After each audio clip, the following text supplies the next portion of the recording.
Senator from Virginia. Mr. President, I rise to discuss the House continuing resolution that will be before this body over the next couple of days. And I want to begin by talking about a Senate Armed Services Committee meeting that we had yesterday morning at 9:30 a.m. So for all paying attention, the House acted on a continuing resolution on Tuesday night. The budget deadline is at the end of the day Friday, and it takes two houses to do a budget. But what happened is when the House acted on their portion of it, they decided to leave town. They thought it would just be great if they just left town before the budget was even done. And they sent us a, quote, continuing resolution that would be unprecedented, because it would mean that the government of the United States would have operated not under a traditional appropriations bill, but instead under a CR for the entire year. To those who don't do the Washington speak, what's the difference between a CR and a real appropriations budget? The way I describe it is this: if you're driving a vehicle, you want to drive by looking through the windshield. Where you are going, that's what the budget does. You budget for the year ahead of you based upon the facts on the ground, the realities in the world, the priorities that you've embraced, the challenges that you'll face.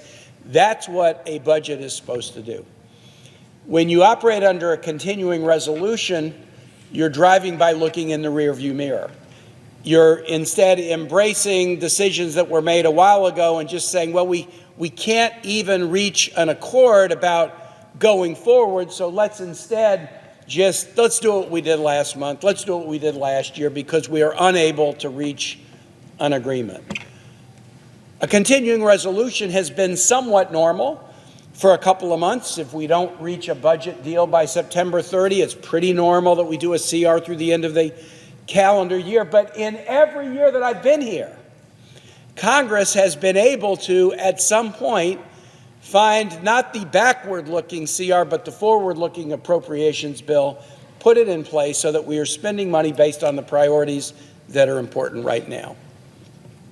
What's pending before the Senate now is not that forward-looking budget. Instead, it's this vehicle that has come over from the House that would, for the first time, have us not budgeting based on the windshield, but instead driving by what's in the rearview mirror. We had a Armed Services Committee hearing yesterday, and it was a hearing that was called by the Readiness Subcommittee, on which I sit. Readiness looks at this very important metric: how ready are the different branches of the American military to fight tomorrow if we need to? And we have this hearing every year, and we usually invite to the hearing the vice service chiefs of each of the service branches. So instead of the service chief of the Navy, the deputy, Vice Admiral Kilby, we'll invite the deputy of all the branches, and they come and they talk to us about how they measure readiness and where we stand. And they were all before us yesterday in a hearing that was chaired by Alaska Senator Sullivan, with the ranking member, Hawaii Senator Hirono, and a number of others there at the hearing. Now remember, it had just been 12 hours before that the House had passed the continuing resolution. And so folks were aware of what was on the table in this hearing yesterday morning.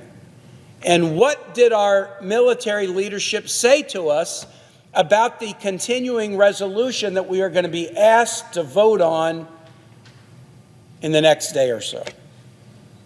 Well, let me just read a couple of quotes from the military leaders. Admiral Kilby: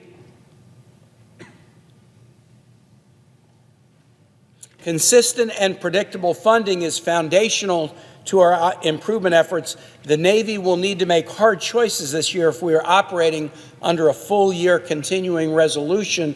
And so I asked him this question. I'm just going to read the exchange that I had to him. Admiral Kilby, I think you testified in your open testimony that under a CR, 1/5 of our ships will miss their maintenance schedule. Did I hear that right? Admiral Kilby said, specifically 11 ships Those maintenance availabilities are at risk. I followed up. Okay, so we want to get to 80% ready on ships and subs. Where are we now? Admiral Kilby said, depending on the day, around 67%.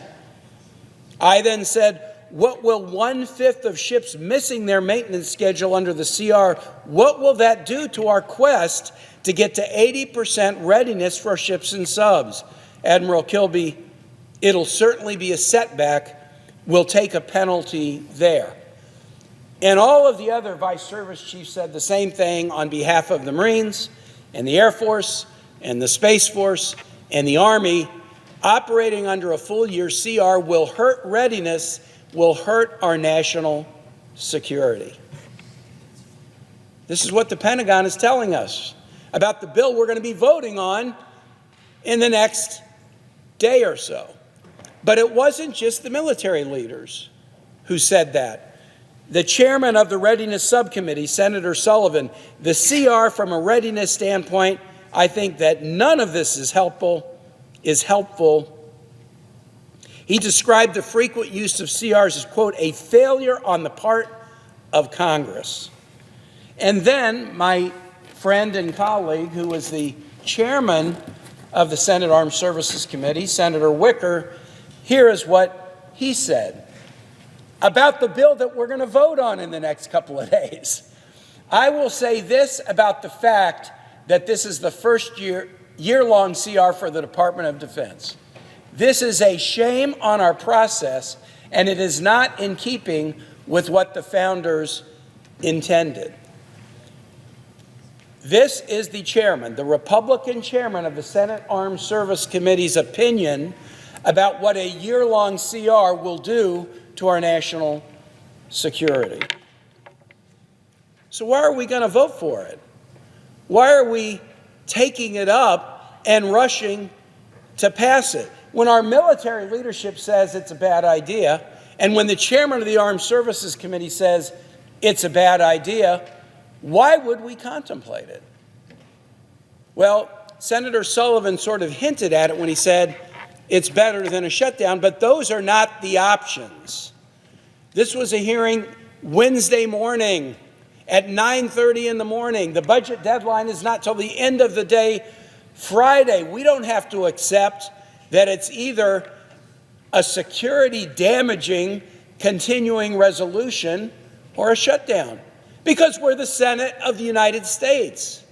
There is an attitude among senators here that because the House came up with a partisan bill and sent it to us and then decided to skip town Tuesday night, that we just have to go along. I thought the Senate was an independent branch of Congress. I thought the Senate was the greatest deliberative body in the world. I don't think the Speaker of the House is the czar of the Senate. And when he sends us a continuing resolution 3 days before a budget deadline and then leaves town, I don't think the Senate of the United States is bound to follow his wishes. Instead, we should do our own jobs and do the right thing for the country. If the Armed Services Chair says this hurts defense, then let's get it right. If the chairman of the Readiness Subcommittee says the CR hurts defense, then let's get it right. And the good news, Mr. President, is we have an opportunity to get it right. It is not completely clear as I stand on the floor, but it looks likely that there could be a vote today or tomorrow on an alternative that I'll call the getting it right alternative. What is the getting it right alternative? We would extend the current spending level for 30 days and then finish the budget. We would decide we don't want to drive looking in the rearview mirror. We want to drive looking in the windshield. And we would get an appropriations deal that wouldn't hurt our readiness. And I'm just talking about one priority. I could have other colleagues stand here and talk about how this CR hurts education priorities, health priorities, mental health priorities, transportation priorities, emergency response. We don't have to accept that, and frankly, to earn the label U.S. Senator, we shouldn't accept it. We should do the Get It Right alternative, and the Get It Right alternative, which has been proposed by Senator Murray and others, is to do a simple 30-day extension of existing spending, no amendments, no adjustments, no anomalies, no quirks for 30 days, and then get an appropriations deal done that can pass this body and pass the House, and we can do it. We're very, very close. I'm not in the Appropriations Committee, but in my discussions with appropriators, they say we're extremely close, we can do this, and we should. And so, Mr. President, I'll just urge my colleagues, as you contemplate a vote on this House CR that, in my view, does great damage to many priorities, you don't just have to go along with the House work product, especially when they show disrespect to the Senate by skipping town Tuesday night, thinking that they could jam us by doing so. You don't have to go along with a work product that even the chairman of the Armed Services Committee says hurts our national readiness. You don't have to go along with a work product when Pentagon officials who have made this their lives look at us and tell us this will hurt national security. There's a better strategy, and we should embrace it. And with that, Mr. President, I yield the floor, and I note the absence of a quorum.